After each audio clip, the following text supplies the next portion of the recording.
Alrighty. Today we're gonna just play a little bit. I don't know what I want to throw, and I guess I'm gonna take you along with me on the ride to see what we throw today. I have some, oops, turn my wheel on. Some iron stoneware here.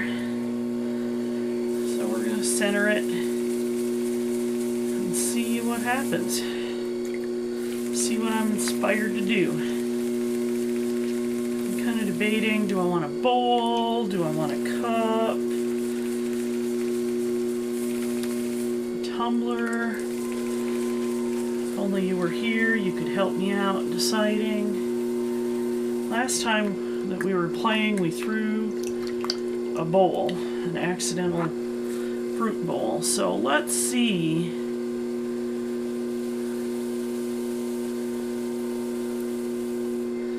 Let's start out with a cylinder and see where we end up. Again, we're going to open it. I think I'll open it about that wide. That could be a cup or a tumbler, or that's probably got multiple options for where it's going. So we're going to compress that bottom.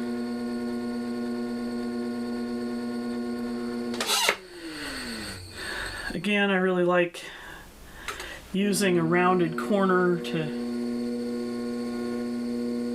push against the edge of the wall. It just gives a nice join area. Alright, so we're going to start out with a cylinder and see where we get. Maybe we'll see, ooh, hey, let's see how tall we can make a piece. I don't know how much clay I got here, so I guess that's, pertinent, but let's see how tall we get before I run out of steam. Okay, so push underneath that edge there, kind of compress in so that we can pull that clay up.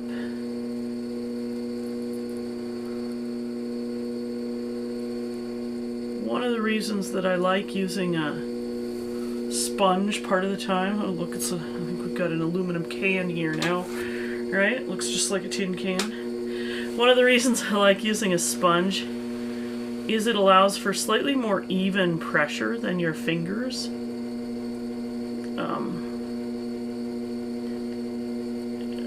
But if you prefer not to use a sponge, that's cool too.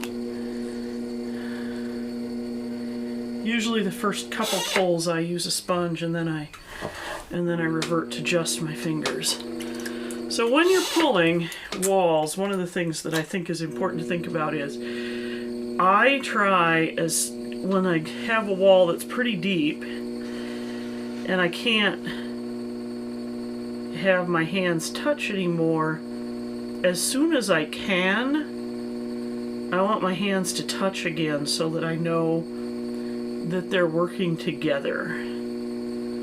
So I spend a lot of time kind of in that motion. Let's see, so we are gonna collar in a little bit. That's getting a little wider at the top. I don't want that, I think I want something fairly straight up and down for right now.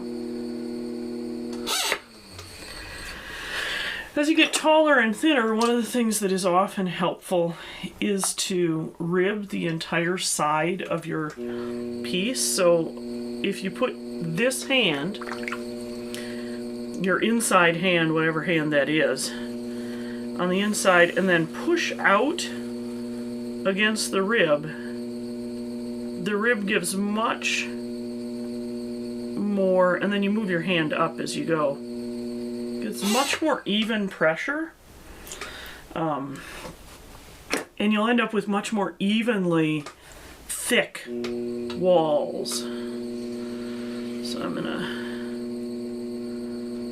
pull again here. Let's see how we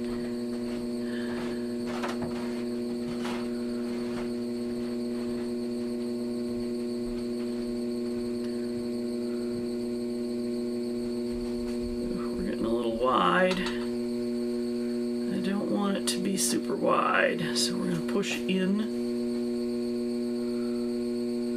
as much as we can.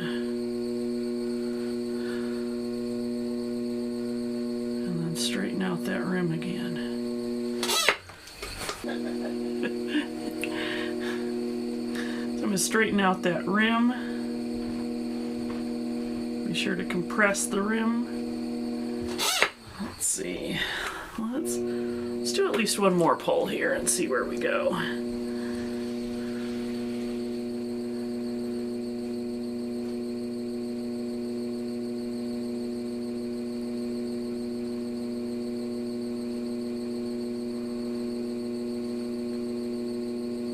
I don't have a ton of clay. We're not going to get too super tall. That is what I realize right now. If I wanted to get really, really tall, I would have needed a lot more clay. So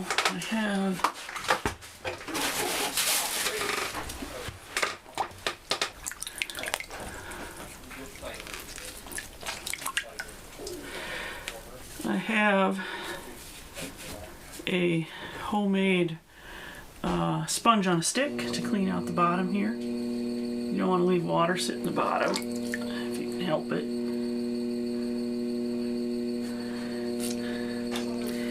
If you leave water sit in the bottom of your pot, it will wreck the bottom.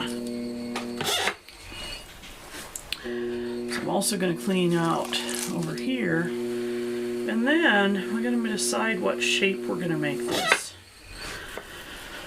Should we make a pot-bellied thing? I'm thinking a pot-bellied thing. That's sort of my preference. So we're going to grab my trusty red rib. I think that rim needs trimmed off too, but for right now we're going to worry about this part. We're going to push out a nice belly on this so that we have sort of a pot-bellied tumbler. That's what I'm thinking.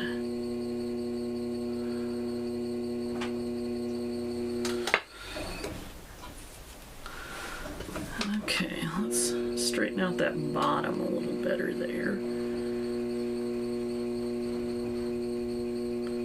Going pretty slow because we got a fairly, reasonably tall piece, and we don't want for the top to fling out like they tend to do. I'm going to take my pin tool and I'm going to trim off the rim here. It's gotten a little wonky, and like we've said before, I get that some people really like rims that show movement. I don't like rims that show movement. I like to be able to tip my tumblers upside down in my cabinet, and so I throw things with that idea in my head that somebody might want to do that. So I'm going to pull just a little bit more here. Got a nice pot belly. The next thing I'm going to do, I think, is I'm going to shape this upper bit a little bit by going like this and pushing this, the bigger end of my red rib tool, into it so that it conforms to that shape.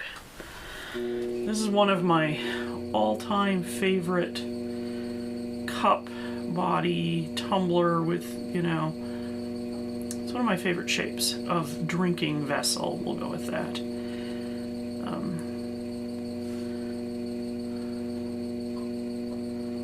Something I just really like about that shape. It's not coming out. I don't have quite enough out for my taste. We're going to pull this out a hair.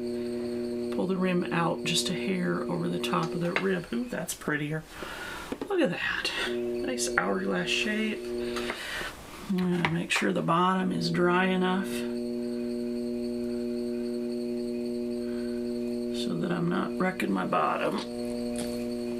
You always want to dry your bottom, right? All right. I think that's a little 10-minute worth of playing with clay. I don't know if I'm going to give that a handle later or not, but I'm really enjoying the shape. So there we go.